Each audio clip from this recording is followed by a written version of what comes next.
ಗುರು ಬಸವಲಿಂಗಾಯ ನಮಃ.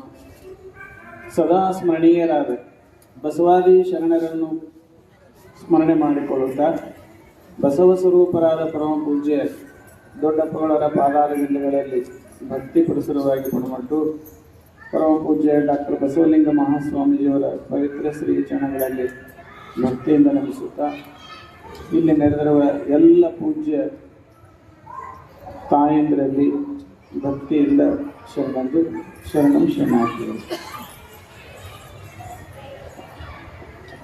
ಅಲ್ಲಂ ಪ್ರಭುದೇವರು ಒಂದು ವಚನ ಹೇಳ್ತಾರೆ, ಏನಂತಂದ್ರೆ ಪುರಾಣ ವೈರಾಗ್ಯದವರು ಅನಂತ, ಸ್ಮಶಾನ ವೈರಾಗ್ಯದವರು ಅನಂತ, ಪ್ರಸೂತಿ ವೈರಾಗ್ಯದವರು ಅನಂತ, ಸಹಜ ವೈರಾಗ್ಯದವರು ಒಬ್ಬರನ್ನು ಕಾಣೆ ಕೂಡಲ ಸಂಗಮ ಗುಹೇಶ್ವರ ಅಂತಾರೆ. ಈ ಸಂಸಾರದಲ್ಲಿ ಮನುಷ್ಯ ಸಾಂದರ್ಭಿಕವಾಗಿ ಆತ ಹಣ್ಣಾಗ್ತಾನೆ, ಸಾಂದರ್ಭಿಕವಾಗಿ ಮನುಷ್ಯ ಗಟ್ಟಿ ಆಗ್ತಾನೆ, ಸಾಂದರ್ಭಿಕವಾಗಿ ಮನುಷ್ಯ ತನ್ನ ಅಸ್ತಿತ್ವವನ್ನು ಬದಲು ಮಾಡ್ಕೊತಾನೆ ಸಾಂದರ್ಭಿಕವಾಗಿ. ಅದಕ್ಕೆ ಹಿಂಗೆ ಸಾಂದರ್ಭಿಕವಾಗಿ ಬದಲು ಮಾಡ್ಕೊಳ್ಳೋರು ಈ ಲೋಕದಲ್ಲಿ ಎಲ್ಲರೂ ಸಹಜವಾಗಿಯೇ ಸಿಗ್ತಾರೆ. ಆದರೆ ಸಹಜವಾಗಿ ಅಸ್ತಿತ್ವವನ್ನು ಬದಲಾವಣೆ ಮಾಡಿಕೊಳ್ಳುವಂಥ ವ್ಯಕ್ತಿತ್ವಗಳು ಭಾಳ ಅಪರೂಪ ಅಂತ ಹೇಳ್ತಾರೆ ಅಲ್ಲಂಪುರದವರು. ಅದಕ್ಕೊಂದು 2-3 ಉದಾಹರಣೆಯನ್ನು ಕೊಡ್ತಾರೆ ಅವರು. ಏನಂತಂದರೆ ಪುರಾಣ ವೈರಾಗ್ಯದವರು ಅನಂತ. ಪುರಾಣ ವೈರಾಗ್ಯ ಅಂದರೆ ಏನು? ಇದಕ್ಕೆ ಹರಿಕತೆ ಎಲ್ಲ ಪುರಾಣ ಹಿಂಗೆಲ್ಲ ಶಿವಾನುಭವ ಎಲ್ಲ ಹೇಳುವ ಹೊತ್ನ್ಯಾಗ ಅದು ಸಮೂಹ ಸಣ್ಣಿ ಆಗತ್ತೆ. ಸಮೂಹ ಸಣ್ಣಿಯಾಗಿ ನಾನು ಹಂಗೆ ಮಾಡ್ಬೇಕಪ್ಪ, ನಾನು ಹಿಂಗಿರ್ಬೇಕಪ್ಪ, ನಾನು ಹಂಗೆ ನಶಕ್ಲಿ ಎದ್ದು ಬಿಡ್ಬೇಕಪ್ಪ, ಹಿಂಗೆ ನಾನು ಚಾಲು ಮಾಡಿಬಿಡ್ಬೇಕು, ಯೋಗ ಚಾಲು ಮಾಡಿಬಿಡ್ಬೇಕು ಅಂತ ತಿಳ್ಕೊಂಡು ಹೇಳಿ ಮನುಷ್ಯಾಗ ಸಮೂಹ ಸಣ್ಣಿ ಆಗಿಬಿಡ್ತೈತೆ. ಆ ಹೊತ್ತಿನಾಗ ಭಯಂಕರ ಎತ್ತಿಗೆ ಸದ್ಯ ಚಾಲು ಮಾಡಿಬಿಡ್ಬೇಕು ಸಾಧನೆ ಅನ್ನುವಂಗೆ ಮನುಷ್ಯಾಗ ಅನಿಸ್ತೈತೆ. ಅದಕ್ಕೆ ಏನಂತಾರೆ ಅಂದರೆ ಪುರಾಣ ವೈರಾಗ್ಯ ಅಂತ ಕರೀತಾರೆ. ಆ ಸಮೂಹ ಸನ್ನಿ ಆ ಸಂದರ್ಭದಲ್ಲಿ ಬಂದುಬಿಡ್ತೈತೆ. ಮುಂದೆ ಸ್ವಲ್ಪ ಆದ್ಮ್ಯಾಗ ಅದೇನಾಗತ್ತೆ ಅಂದ್ರೆ ಮರಿ ಆಗಿಬಿಡ್ತೈತೆ. ಯಾವುದು ಅದು ಕೇಳಿದ್ದೇನೈತಲ್ಲ ಅದು ಮರಿ ಆಗಿಬಿಡ್ತೈತೆ. ಮರಿ ಆದವಾಗ ಇದು ಮನುಷ್ಯನ ಅಸ್ತಿತ್ವ ಅದು ಮತ್ತು ಅದು ವೈರಾಗ್ಯನ ಮರಿಯಾಗಿ ಹೋಗ್ಬಿಡ್ತೈತೆ, ಅಲ್ಲಿ ಮುಗಿದು ಹೋಗ್ತೈತೆ, ಮತ್ತೆ ಆ್ಯಸ್ ಇಟ್ ಇಸ್ ಬಂದ್ಬಿಡ್ತೈತೆ. ಆ ನಂತರದಲ್ಲಿ ಸ್ಮಶಾನ ವೈರಾಗ್ಯದವರು ಅನಂತ. ಇವು ಸಾಂದರ್ಭಿಕವಾಗಿ ನಮಗೆ ಬದಲಾವಣೆ ಮಾಡ್ಕೊಂಡು ಬರ್ತವೆ. ಸ್ಮಶಾನ ವೈರಾಗ್ಯದವರು ಅನಂತ. ಸ್ಮಶಾನ ವೈರಾಗ್ಯ ಅಂದ್ರೆ ಏನು? ನಾವು ಯಾರಿಗಾರ ಮಣ್ಣು ಕೊಡಕ್ಕೆ ಹೋಗಿರ್ತೀವಿ. ಮಣ್ಣು ಕೊಡಕ್ಕೆ ಹೋದಾಗ ಎಲ್ಲರೂ 4 ಮಂದಿ ಅಲ್ಲೆಲ್ಲೇ ಕುಂತಿರ್ತಾರೆ. ಏನು ಮಾತಾಡಕತ್ತಿರ್ತಾರೆ? ಏನಿತ್ತು ಏನು ಆತುಕ ಮಾರ ಎಲ್ಲ ಇಲ್ಲೇ ಬಿಟ್ಟು ಹೋದ ಅದನ್ನು ಮಾತಾಡೋದು. ಇನ್ನೇನಿತ್ತು? ಏನು ಮಾಡಿದಪ್ಪ, ಅದನ್ನು ಕಟ್ಟಿದ, ಇದನ್ನು ಕಟ್ಟಿದ, ಗೋಳು ಗುಂಟ ಕಟ್ಟಿದ, ಬಿಜಾಪುರ ಗುಂಟ ಕಟ್ಟಿದ, ಏನು ಮಾಡೋದು ಎಲ್ಲ ಇಲ್ಲೇ ಬಿಟ್ಟು ಹೋಗಿ ನೋಡಿ. ನಮ್ದು ಅದ್ರ ನಾಳೆ ಅದಪ್ಪ ಆಳಪ್ಪ, ನಾವು ಎಲ್ಲ ಬಿಟ್ಟು ಹೋಗೋರು ಏನು ಕಟ್ಕೊಂಡು ಹೋಗೋದೇವಿ? ಸುಮ್ಮನೆ ಬಡದಾಡ್ತೀವಿ, ಇದ್ದಾಗ ಬಡದಾಡ್ತೀವಿ, ನಾನು ಬಡದಾಡ್ತೀವಿ. ಓದ್ಲಿಗೆ ಏನು ಕಟ್ಕೊಂಡು ಹೋಗಿ ನೋಡು, ಏನೂ ಇಲ್ಲ. ನಮ್ಮದು ಬಾಳೆ ಹಂಗೆ ಐತಿ, ನಾವು ಒಂದು ದಿವ್ಸ ಹೋಗೋರದೇವಿ, ನಾವು ಬಿಟ್ಟು ಹೋಗೋರದೇವಿ ಅಂತ ಮಾತಾಡ್ತಾರೆ ಎಲ್ಲ ಅಲ್ಲಿ. ಅದು ಸ್ಮಶಾನದ ಬಂದಾಗ ಅದೇನಾಯ್ತು, ಇದು ಅದನ್ನ ತೆಗೆದು ಮತ್ತೆ ಮನ್ಯಾಗ ಜಗಳ ಮನ್ಯಾಗ ತಾಯಿಗಳ ಮ್ಯಾಗ ಇದು ಚಲೋ ಆಗಿದೆ. ಅಲ್ಲಿ ಸ್ಮಶಾನದಲ್ಲಿ ಒಂದು ಸಾಂದರ್ಭಿಕವಾದಂಥ ವ್ಯವಸ್ಥೆ. ಅಲ್ಲಿ ಹೋದಗಳ ವೈರಾಗ್ಯ ಬಂದುಬಿಡ್ತೈತೆ. ಅದಕ್ಕೆ ಅದು ಸಹಜ ವೈರಾಗ್ಯ, ಸಾಂದರ್ಭಿಕ ವೈರಾಗ್ಯ. ಎಲ್ಲರೂ ಅದನ್ನು ಮಾತಾಡ್ತಾರೆ.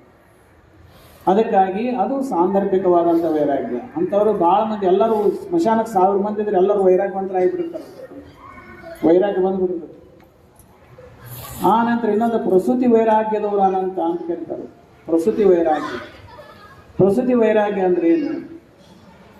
ತಾಯಿಗಳು ಮಗುವನ್ನು ಜನನ ಆಗೋ ಹೊತ್ತಿನಾಗ ಭಯಂಕರ ಪೇನ್ ಆಗತ್ತೆ. ಪೇನನ್ನು ಭಾಳ ಬರ್ತದೆ. ಅಂದ್ರೆ ಶರಣರು ಹೇಳ್ತಾರೆ ಏನಂತಂದ್ರೆ, ಕೋಟಿ ಸಿಡಿಲು ಬಡದಂತಾಗಿತ್ತು ಅಂತಾರೆ. ಕೋಟಿ ಸಿಡಿಲು, ಒಂದು ಸಿಡ್ಲು ಬಡದ್ರೆ ಎಷ್ಟು ಬೆಂಕಿ ಹದತಿ, ಎಷ್ಟು ತ್ರಾಸ ಆಗತ್ತೆ, ನೋವು ಆಗತ್ತೆ. ಅಂತ ಒಂದು ಕೋಟಿ ಸಿಡಿಲು ಬಡದ್ರೆ ಎಷ್ಟು ತ್ರಾಸ ಆಗತ್ತೆ, ಹಂಗೆ ತಾಯಿಗೆ ಅಷ್ಟು ತ್ರಾಸ ಆಗತ್ತೆ. ಆ ತಾಯಿಗೆ ಅಷ್ಟು ತ್ರಾಸ ಆಗತ್ತೆ. ತಾಯಿ ಒದ್ದಾಡ್ತಿರ್ತಾಳಂತ, ಭಯಂಕರ ಚೀರುದು ಒಲ್ಲದು ಒದ್ದಾಡೋದು ಭಯಂಕರ ತ್ರಾಸ ಅಂತ. ಅಷ್ಟು ತ್ರಾಸ ಆಗುವತ್ನ್ಯಾಗ ತಾಯಿ ಏನು ಬೇಡ್ಕೊಂತಾಳಂತಂದ್ರೆ, ಯಪ್ಪ ನನಗಿನ್ನು ಸಂಸಾರ ಸಾಕು, ಈಗೇನೀಗ ಒಂದು ಕೊಟ್ಟಿ ಮುಗಿದು ಹೋಗ್ತು, ಇದೊಂದ್ರಾಗ ನನ್ನ ಪಾರು ಮಾಡಿಬಿಡ ನೀನು, ಇನ್ನು ಎಂದೂ ನನಗೆ ಸಂಸಾರ ಬೇಡ, ಮಕ್ಕಳು ಬೇಡ, ಏನು ಬೇಡ, ಇದು ಒಂದು ನನ್ನ ಪಾರು ಮಾಡಪ್ಪ ಅಂತ ತಿಳ್ಕೊಂಡು ಹೇಳಿ ಆ ತಾಯಿ ದೇವರಲ್ಲಿ ಬೇಡ್ಕೊಂತಿರ್ತಾಳಂತ. ಆನಂತರ ಮಗು ಜನನ ಆದ ಮ್ಯಾಗ ನೋವೆಲ್ಲ ಆದ್ಮ್ಯಾಗ ಮುದ್ದಿನ ಮುಖ ನೋಡಿದ ಮೇಲೆ ಅದು ಗಂಡಾಗಿತ್ತಂದ್ರೆ ದೇವ್ರು ನನಗೆ ಇನ್ನೊಂದು ಹೆಣ್ಣು ಕೊಡು ಅಂತ ಬೇಡ್ಕೊಂತಾಳೆ. ಅದು ಅಕಸ್ಮಾತ್ ಅದು ಹೆಣ್ಣಾಗಿತ್ತಂದ್ರೆ ಯಪ್ಪ ನನಗೊಂದು ಗಂಡು ಕೊಡು ಅಂತ ಬೇಡ್ಕೊಂತಾಳಂತ. ಇದೇನಂತಂದ್ರೆ ಪ್ರಸೂತಿ ವೈರಾಗ್ಯ, ಇದಕ್ಕೆ ಪ್ರಸೂತಿ ವೈರಾಗ್ಯ. ಹಿಂಗ ಸಾಂದರ್ಭಿಕವಾಗಿ ಏನಾಗ್ತದೆ ಅಂತಂದ್ರೆ ಇಲ್ಲಿ ಆ ವೈರಾಗ್ಯಗಳು ನಮ್ಮಲ್ಲಿ ಸಹಜವಾಗಿಯೇ ಸಾಂದರ್ಭಿಕವಾಗಿ ಮನುಷ್ಯ ತನ್ನ ಅಸ್ತಿತ್ವವನ್ನು ಬದಲಾವಣೆ ಮಾಡ್ಕೊತಾನೆ. ಆದರೆ ಇದು ಜ್ಞಾನದಿಂದ ಕೂಡಿದಂಥ ವೈರಾಗ್ಯ ಅಲ್ಲ. ಇದು ಜ್ಞಾನದಿಂದ ಕೂಡಿದಂಥ ವೈರಾಗ್ಯ ಅಲ್ಲ, ಅರಿವಿನಿಂದ ಕೂಡಿದಂಥ ವೈರಾಗ್ಯ ಅಲ್ಲ. ಇದು ಸಾಂದರ್ಭಿಕವಾದಂಥ ವೈರಾಗ್ಯ, ಇದು ಶಾಶ್ವತವಾಗಿರಂಗಿಲ್ಲ. ಅದಕ್ಕಾಗಿ ಸಹಜ ವೈರಾಗ್ಯ ಅಂದರೆ ಅದು ಅರಿವಿನಿಂದ ಕೂಡಿದಂಥ ವೈರಾಗ್ಯ. ಅರಿವಿನಿಂದನೇ ತಿಳುವಳಿಕೆಯಿಂದಲೇ ಅದನ್ನು ನಿರಾಕರಣೆ ಮಾಡುವಂಥ ವೈರಾಗ್ಯ. ಅದಕ್ಕೆ ಆ ಸಹಜ ವೈರಾಗ್ಯ ಏನೈತಲ್ಲ, ಅದು ಮನುಷ್ಯನಿಗೆ ಒಂದು ಅಸ್ತಿತ್ವವನ್ನು ತಂದುಕೊಡ್ತೈತಿ, ಮನುಷ್ಯನಿಗೆ ಒಂದು ವ್ಯಕ್ತಿತ್ವವನ್ನು ತಂದುಕೊಡ್ತೈತಿ. ಮನುಷ್ಯ ಯಾವಾಗ ಪ್ರೀತಿ ಅಕ್ಕನಂದ್ರೆ ಜನರಿಗೆ ಮೊದಲು ನೀನು ನಂತರ ನಾನು ಅಂದ್ರೆ ಎಲ್ಲರಿಗೂ ಪ್ರೀತಿ ಅಕ್ಕನ ಮನುಷ್ಯ. ಮೊದಲ ನೀನು, ಮೊದಲ ನಿನಗ, ಮೊದಲ ನೀನು, ಮೊದಲ ನಿನಗ ಅಂತಂದ್ರೆ ಮನುಷ್ಯ ಭಾಳ ಪ್ರೀತಿ ಅಕ್ಕನ ಎಲ್ಲರಿಗೂ. ಮೊದಲು ನಾನು, ಮೊದಲು ನನಗೆ ಅಂದಂದ್ರೆ ಎಲ್ಲರಿಗೆ ಬೇಡ ಅಕ್ಕನ. ಇದು ಸಿಂಪಲ್ ಮೆಥಡ್ ಐತಿ ಇದು.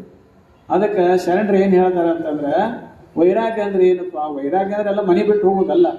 ಮನೆ ಬಿಟ್ಟು ಹೋಗೋದು, ಮತ್ತು ಹೆಂಡ್ರ ಮಕ್ಕಳು ಬಿಟ್ಟು ಹೋಗೋದು, ಆಸ್ತಿ ಬಿಟ್ಟು ಹೋಗೋದು, ಅಡವಿ ಸೇರೋದು, ಇದಕ್ಕೆ ವೈರಾಗ್ಯ ಅನ್ನಂಗಿಲ್ಲ.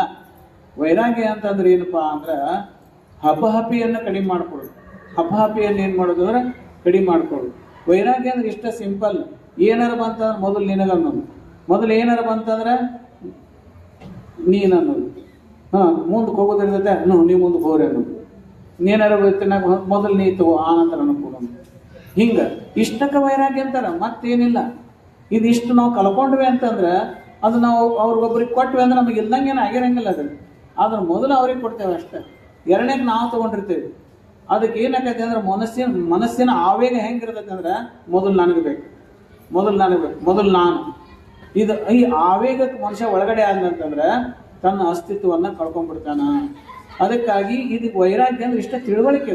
ತಿಳುವಳಿಕೆ ಏನಂದ್ರೆ ಮೊದಲು ಮನ್ಯಾಗ ತಂದೆ ತಾಯಿ ಮೊದಲು ಅವು ಊಟ ಮಾಡಿದ್ದನು, ಅಪ್ಪ ಊಟ ಮಾಡಿದ್ದನು, ಅಣ್ಣ ಊಟ ಮಾಡಿದ್ದನು, ಮೊದಲು ಅವ್ರು ಮೊದಲು ನೀವು ಊಟ ಮಾಡ್ರಿ ಮೊದಲು ಅನ್ನೋದು ಇದು ತಿಳುವಳಿಕೆ. ಇದು ಮೊದಲು ನನಗೆ ನೀಡಿ ಎಲ್ಲ ಫಸ್ಟ್ ನನಗೆ ನೀಡು ಅಂತ ಅನ್ನೋದು. ಈಗ ಮನ್ಯಾಗ ಮಕ್ಕಳು ಇರ್ತಾವೆ, ಒಂದು 2 ಮಕ್ಕಳಿಂದನೂ ಒಬ್ಬ ಮಗ ಬರ್ತಾನೆ, ಏನೇನು ಇರ್ತೈತೆ ಎಲ್ಲ ತುಪ್ಪ, ಹಾಲು, ಮೊಸರು ಎಲ್ಲ ತಾನ ಡಬ್ ಮಾಡಿಕೊಂಡು ಉಂಡು ಎದ್ದು ಹೋಗ್ಬಿಡ್ತಾನೆ.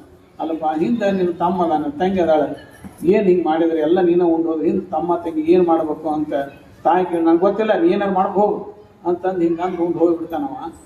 ಅವ ತಾಯಿ ಏನಂತಾಳೆ, ಏನು ಅರುಗಿಡಿದೀವ ಮಾರಾಯ, ಸ್ವಲ್ಪ ತಿಳುವಳಿಕೆ ಇಲ್ಲ, ಏನು ಅರುಗಿಡೀತೀವಿ. ಮೊದಲು ತಾಯಿ ಬಂದಂದ್ರೆ ಅಂತ ಎಲ್ಲ ತೆಗೆದಿಟ್ಬಿಡ್ತಾಳೆ, ತೆಗೆದಿಟ್ಟು ಇಟ್ಟಿಟ್ಟು ಹೊರಗೆ ಇಟ್ಬಿಡ್ತಾಳೆ. ನೀ ಏನಾರು ಯಾಕೆ ಊಟ ಮಾಡ್ಕೊಂಡು ಹೋಗಪ್ಪ ಅಂತ. ಮತ್ತು ಹಿಂದೆ ಬೇಕಲ್ಲ ಮತ್ತೆ. ಆದ್ರೆ ಅವ್ನಿಗೆ ಏನಂತಾರೆ, ಏನು ಅರುಗಿಡೆ ಐತೆ ಮಾವ, ಇವ್ಗೆ ಅರುಗಿಡೆ ಅದಾನೆ, ಇವ್ಗೆ ತಿಳುವಳಿಕೆನೇ ಇಲ್ಲಿ, ಇವ್ಗೆ ಬುದ್ಧಿ ಹೇಳಿದ್ರೆ ಉಪಯೋಗ ಇಲ್ಲ ಅಂತ ತಿಳ್ಕೊಂಡು ಹೇಳಿ ತಮ್ಮ ವ್ಯವಸ್ಥೆ ಒಳಗೆ ಇರ್ತಾರೆ.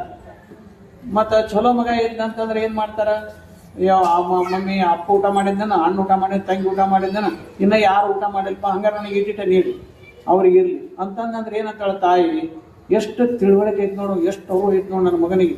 ನನ್ನ ಮಗ ದೇವ್ರಂತ ಮಗ ನೋಡು, ಎಲ್ಲರಿಗೂ ಎಲ್ಲರಿಗೂ ಮಟ್ಟ ಉಣ್ಣಂಗೆ ನೋಡು ಹುಡುಗ ಅಂತಂದು ಅವನಿಗೆ ದೇವ್ರಂತ ಮಗ ಅಂತ ಕರೀತಾರೆ. ಇದಕ್ಕಿಂತ ಹೆಚ್ಚಿಂದ ಏನೈತಿ? ಈಗ ಗಂಧಗಳು ಏನಾಗತ್ತೆ, ಎಲ್ಲರೂ ಪ್ರೀತಿ ಆಗಿಬಿಡ್ತಾರೆ.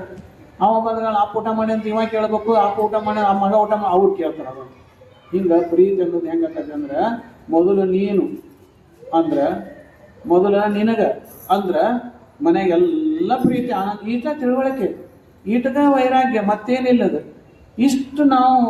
ಇಷ್ಟು ತ್ಯಾಗ ಮಾಡಿಬಿಟ್ರೆ ಮೊದಲು ಅದಕ್ಕೆ ಅಕ್ಕಮಾದೇವಿ ಏನು ಹೇಳ್ತಾಳೆ, ಉಡುವೆ ನಾನು ಉಡುವ ಮುನ್ನವೇ ಜಂಗಮಕ್ಕೆ ಉಡಿಸುವೆ, ನಾನು ಉಣ್ಣುವ ಮುನ್ನವೇ ಜಂಗಮಕ್ಕೆ ಉಣಿಸುವೆ.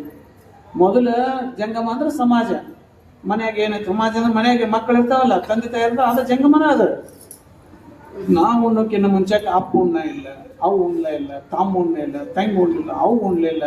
ಹಿಂಗೆ ಕೇಳೋದೇನೈತಲ್ಲ, ಇದು ಜಂಗಮನ. ಇದು ಹಿಂಗೆ ನಾವು ಕೇಳಿದ್ವಿ ಅಂದ್ರೆ ಮನ್ಯಾಗ ಎಷ್ಟು ಸಂತೋಷ, ಎಷ್ಟು ಆನಂದ, ತಿಳುವಳಿಕೆ ಎಷ್ಟು ಚಲೋ ಇರ್ತೈತಿ. ಅದಕ್ಕೆ ಇಷ್ಟನ್ನ ಇದು ಹೊಂದಿಬಿಟ್ರೆ ಈ ಸಹಜ ವೈರಾಗ್ಯ, ಈ ಸಹಜ ವೈರಾಗ್ಯವರು ಒಬ್ಬರನ್ನು ಕಾಣೆ ಗುಹೇಶ್ವರ ಅಂತ ಹೇಳ್ತಾರೆ. ಹಂಗ ಈ ರೀತಿಯಾದಂಥ ಒಂದು ತಿಳುವಳಿಕೆ ನಮಗೆಲ್ಲರಿಗೆ ಬಂತಂದ್ರೆ ಇದಕ್ಕೆ ಅರಿವು ಅಂತ ಕರೀತಾರೆ. ಇದಕ್ಕೇನಂದ್ರೆ ಅರಿವು. ಈ ಅರಿವು ನಾ ಏನು ಹೇಳೇನಿಲ್ಲ ಈಗ, ಈ ಅರಿವು ಏನೈತಲ್ಲ ಶಾಶ್ವತವಾಗಿ ಇರಂಗಿಲ್ಲ. ಇದು ನೆನಪು ಹಾಕ್ತೈತಿ ಇನ್ನೊಂದು 2 ತಾಸಿಗೆ. ಇದು ಹಿಂಗೆ ಇದು ಇರುವುದೇ ಹಿಂಗೈತಿ. ಇದು ಯಾವತ್ತು ನೆನಪು ಉಳಿಯಂಗಿಲ್ಲ ಇದು. ಅದಕ್ಕಾಗಿ ಈ ಸಹಜ ಅರಿವು ಅಂತಂದ್ರೆ ಹೆಂಗಿರ್ತೈತೆ ಅಂತಂದ್ರೆ, ಆ ಸಹಜ ನಮ್ಮೊಳಗೆ ಹುಟ್ಟಬೇಕು. ನಮ್ಮೊಳಗೆ ಅದು ಹುಟ್ಟಿದೆ ಅಂದ್ರೆ ಆ ಸಹಜವಾದ ಅರಿವು ಯಾವತ್ತೂ ಶಾಶ್ವತವಾಗಿರ್ತದೆ, ನಮ್ಮೊಳಗೆ ಹುಟ್ಟಿದ್ದು. ಈಗೇನು ಕೇಳ್ತೀವಲ್ಲ, ಕೇಳಿದ್ರಲ್ಲಿ ಏನಾಗತ್ತೆ ಅಂದ್ರೆ ಒಂದು 2 ತಾಸು ನೆನಪು ಬರ್ತೈತೆ, ಅಷ್ಟು ಭಾಳ ಒಂದು 2 ದಿವಸ ನೆನಪು ಬರ್ತದೆ. ಮತ್ತೆ ಏನಾಗತ್ತಿ ನೆನಪು ಹಾಯ್ಬಿಟ್ಟು. ಇದು ಬಾರೋಡ್ ಇನ್ಫಾರ್ಮೇಶನ್, ಹೊರಗಿನಿಂದ ಬಂದಂಥ ಇನ್ಫಾರ್ಮೇಶನ್. ಇದಕ್ಕೆ ಏನಂದ್ರೆ ಕಟ್ಟಿದ ಬುತ್ತಿ ಅಂತ ಕರೀತಾರೆ. ಎಷ್ಟೊತ್ತಿಗೆ ಕಟ್ಟಿ 1 ಹೊತ್ತಿರ್ಬೇಕು, 2 ಹೊತ್ತಿರ್ಬೇಕು, 3ನೇ ಹೊತ್ತಿಗೆ ಆಗೇ ಬಿಡ್ತೈತೆ. ಆದರೆ ಅದು ನಮ್ಮ ಈ ತಿಳುವಳಿಕೆ ಏನಾಗಬೇಕಂದ್ರೆ ನಮ್ಮೊಳಗೆ ಸಹಜವಾಗಿ ತಿಳುವಳಿಕೆ ಹುಟ್ಟಬೇಕು. ಸಹಜವಾದ ತಿಳುವಳಿಕೆ ನಮ್ಮೊಳಗೆ ಹುಟ್ಟಿದೆ ಅಂದ್ರೆ ಅದು ಯಾವತ್ತೂ ಇರ್ತೈತಿ, ಅದು ಶಾಶ್ವತವಾಗಿರ್ತೈತಿ. ಅದು ಸಹಜ ಅರಿವು. ಅದು ಸಹಜವಾಗಿ ತಾನೇ ನಮ್ಮೊಳಗೆ ಅಂತರಂಗದಲ್ಲಿ ಹುಟ್ಟಿದ ಅರಿವು ಏನೈತಲ್ಲ, ಅದು ಸಹಜ ಯಾವತ್ತೂ ಶಾಶ್ವತವಾಗಿ ನಮ್ಮ ಜೊತೆಗೆ ಇರ್ತೈತಿ. ಈ ಸಹಜ ಅರಿವು ಉದಯ ಆಗ್ಬೇಕಾಗಿತ್ತು ಅಂದ್ರೆ ನಮ್ಮೊಳಗ, ಸಹಜ ಅರಿವು ಉದಯ ಆಗ್ಬೇಕಾಗಿತ್ತು ನಮ್ಮೊಳಗ ನಿತ್ಯದಲ್ಲಿ ದೃಷ್ಟಿಯೋಗ ಮಾಡಬೇಕು.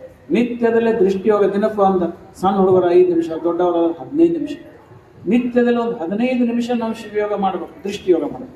ಈ ದೃಷ್ಟಿಯೋಗ ಮಾಡೋದ್ರಿಂದ ಏನಾಗತ್ತೆ ಅಂದ್ರೆ ಮನಸ್ಸು ಪೂರ್ತಿ ಆಳದಲ್ಲೇ ತಳಗಿಳಿತೈತೆ, ಪೂರ್ತಿ ಆಳಕ್ಕೆ ಇಳಿತೈತೆ, ಪೂರ್ತಿ ಆಳಕ್ಕೆ ಇಳಿದು ಎಲ್ಲಿ ಅದ್ರ ಆ ಮನಸ್ಸಿನ ಬಾಟಮ್ ಮೇಲೆ ಐತಲ್ಲ ಅಲ್ಲಿ ಮಟ್ಟ ಕೆಳಗೆ ಹೋಗುತ್ತೆ ಅದು ಮನಸ್ಸು ಪೂರ್ತಿ ಹೋಗುತ್ತೆ. ಅಲ್ಲಿಂದ ಏನಾಗತ್ತೆ ಅಂದ್ರೆ ನಮ್ಮ ಜಲಸಿಗಳು ಇರ್ತಾವಲ್ಲ, ಅಲ್ಲಿಂದ ಬೇರೆ ಸಮೇತ ಕಿತ್ಕೊಂಡು ಬರ್ತೈತೆ.